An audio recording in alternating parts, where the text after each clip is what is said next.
Hello students, तो आज का हमारा टॉपिक है HCF। HCF की फुल फॉर्म क्या होती है बच्चों? Highest common factor. ठीक है, क्या होती है? Highest common factor. ठीक है, जब भी आपको कुछ नंबर्स गिवन हो और आपसे बोला जाए कि आपको नंबर का HCF फाइंड आउट करना है, तो आप कैसे फाइंड आउट करोगे? देखो बच्चों, यहाँ पर आपको फर्स्ट क्वेश्चन दिया हुआ है 8 एंड 20। 8 एंड 20 का आपको क्या करना है? HCF फाइंड आउट करना है। ठीक है, तो आप कैसे फाइंड आउट करोगे? सबसे पहले हमें क्या करना होता है? फैक्टर। देखो, हाईएस्ट कॉमन फैक्टर, तो सबसे पहले हमें फैक्टर फाइंड आउट करने होंगे। उसके बाद हम देखते हैं कि कॉमन फैक्टर कौन सा होगा, देन हम हाईएस्ट पर आते हैं। ठीक है, तो सबसे पहले आप क्या करोगे? फैक्टर्स को फाइंड आउट करोगे 8 एंड 20 के। तो आपने लास्ट वीडियो में देखा था कि 8 के आप फैक्टर्स को कैसे फाइंड आउट करोगे। आपको देखना है कि 8 किस किस के टेबल में आता है और ये किससे कंप्लीटली डिवाइड हो जाता है, जिसमें रिमाइंडर 0 आता है। तो सबसे पहला कौन सा फैक्टर होगा 8 का? 1।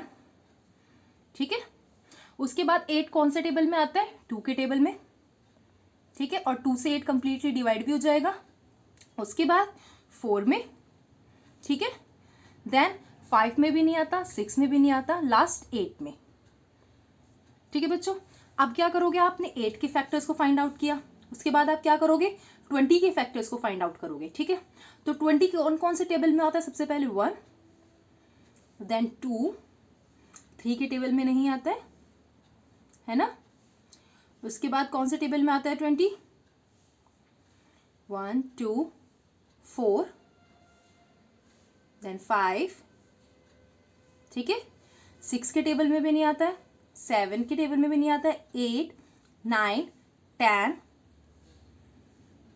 11, 12, 13, 14, 15 इनमें नहीं आता। देन किस में आता है? 20 में। ठीक है, अब आपने क्या किया? 8 के भी फैक्टर्स को फाइंड आउट किया, 20 के भी फैक्टर्स को फाइंड आउट किया। तो सबसे पहले क्या करना था? हमें फैक्टर्स फाइंड आउट करने थे। अब क्या करना है? हमें कॉमन फैक्टर देखने हैं। बच्चों, कॉमन फैक्टर ये होते हैं कि इन दोनों में कौन कौन से फैक्टर ऐसे हैं जो 8 में भी हो और 20 के फैक्टर में भी हो। तो देखो, सबसे पहले 1 एंड 1, तो दोनों 1 एंड 1 8 में भी है और 20 में भी है। तो कॉमन फैक्टर सबसे पहले कौन सा हो गया? 1। उसके बाद देखो कौन कौन से हैं? 2 एंड 2। ठीक है, तो दोनों कौन से हैं? 2। तो कॉमन फैक्टर कौन सा हो गया? 2।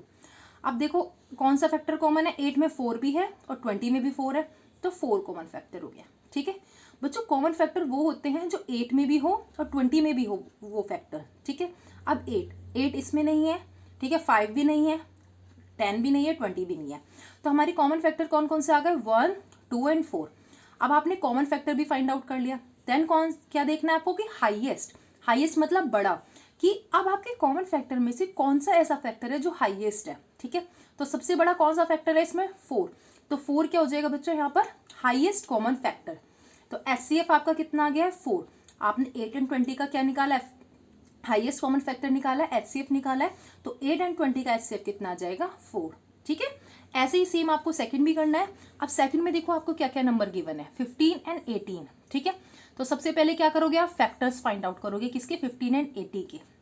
ठीक है, 15 और 18 के फैक्टर्स क्या है? सबसे पहले फैक्टर्स ऑफ 15 के फैक्टर्स कौन कौन से? सबसे पहले 1 के बाद 2 में नहीं आता, 3 के बाद 4 में भी नहीं आता, 5 एंड लास्ट 15। ठीक है, अब फैक्टर्स ऑफ 18 कौन कौन से हो जाएंगे? 18 किस कौन कौन से टेबल में आता है? 1। ठीक है, 2 के टेबल में भी आता है, 3। ठीक है, देन 6 के टेबल में भी आता है, 7 में नहीं आता, 8 में भी नहीं आता, 9 में आता है, एंड लास्ट 18। ठीक है, अब आपने फैक्टर्स फाइंड आउट कर लिए। फैक्टर्स के बाद किस पर आते हैं हम? कॉमन पर। ठीक है, तो कॉमन फैक्टर कौन कौन से हो जाएंगे? अब देखो 1 एंड 1, तो दोनों में 1 है। ठीक है, तो कॉमन फैक्टर क्या हो जाएगा? 1। अब 3 और 3, क्योंकि 2 इसमें नहीं है तो 3 कॉमन फैक्टर हो गया। ठीक है, उसके बाद 5 भी नहीं है, 15 भी नहीं है, 6 भी नहीं है, 9 भी नहीं है, 18 भी नहीं है। तो 1 और 3 क्या हो जाएगा? कॉमन फैक्टर हो जाएगा। आपने फैक्टर निकाल लिया, कॉमन निकाल लिया। अब आपको क्या निकालना है? हाईएस्ट। ठीक है, हाईएस्ट फाइंड आउट करना है। तो 1 और 3 में कौन सा फैक्टर हाईएस्ट है? 3। तो आपका HCF कितना आ जाएगा?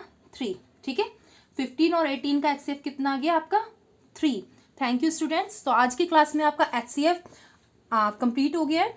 HCF आपको अच्छे से समझ में आ गया होगा। लेकिन अगर आपका कोई भी क्वेश्चन है तो आप कमेंट बॉक्स में लिखना, हम उसका आंसर करने की ज़रूर कोशिश करेंगे। Thank you students.